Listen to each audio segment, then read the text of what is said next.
The C programming language is the foundation of C++. In fact, C is the basis of many modern languages, including Java, JavaScript, Perl, PHP, Python, and many, many others. Of course, C++ and Objective-C are direct descendants of C and include the entire C language. Yes, the entire C language is included in the definition of C++, and learning C is an essential first step on the road to learning C++.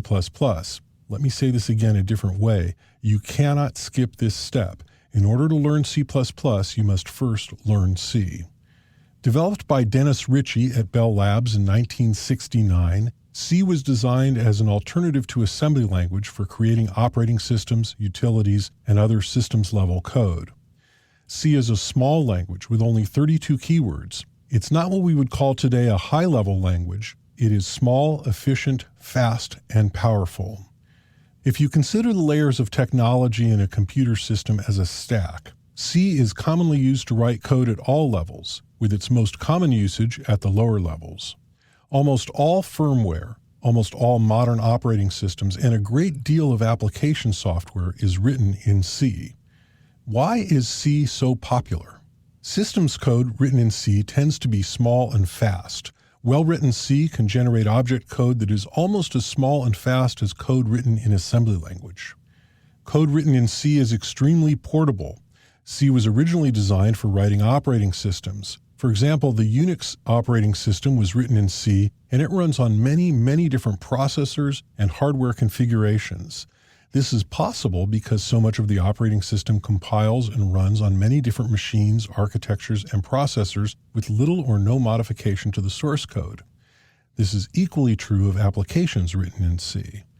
The language itself is relatively small and easy to learn, yet its simplicity is deceptive. It gives you such access to the machine that it's actually very rich and powerful language.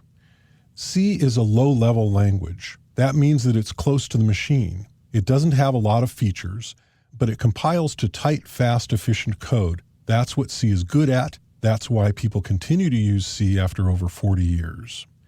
C is an imperative language. This means that the code is described as statements. Subroutines are called functions, and arguments are always passed by value. C is a block-oriented, structured language. That is, code happens in blocks, and the blocks are structured to enhance clarity.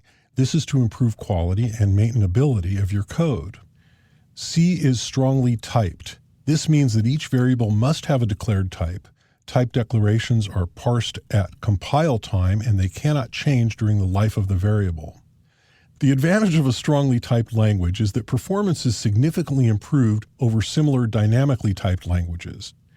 In a dynamically typed system, runtime processing power is used to determine the type of a variable and create working copies with the appropriate data structures for every variable, and even repeat these actions when a variable is changed. By determining the type of variable at compile time, all of this overhead is eliminated. The first written standard for the C programming language was a book called The C Programming Language by Brian W. Kernighan and Dennis M. Ritchie. The book came to be affectionately known as KNR, and the version of the language it documented was called KNR-C. The first edition of the book is long out of print. The revised version, currently in print, documents the next later version, ANSI-C.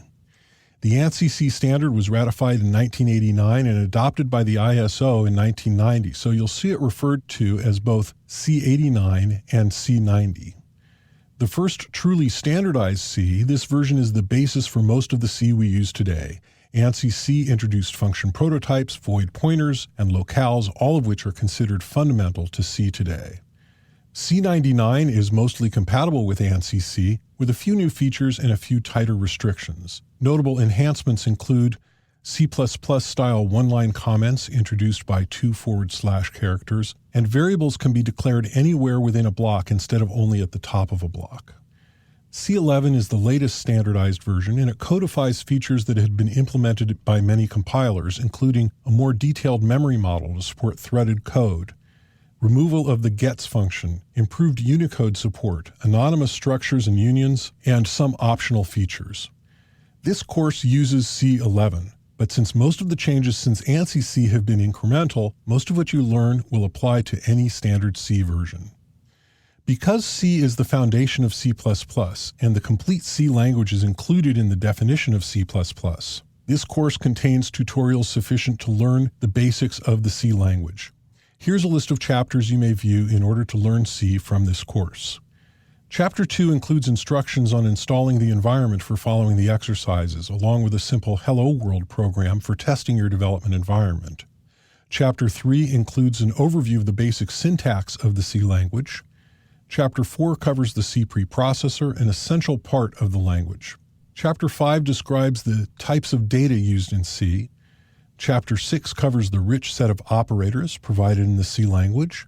Chapter 7 discusses the use of functions, and Chapter 11 covers the C standard library.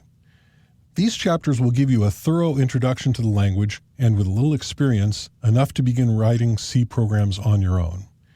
The C programming language is the basis of C++ and is included completely in the definition of the C++ language. Learning C is an essential first step on the path to learning C++.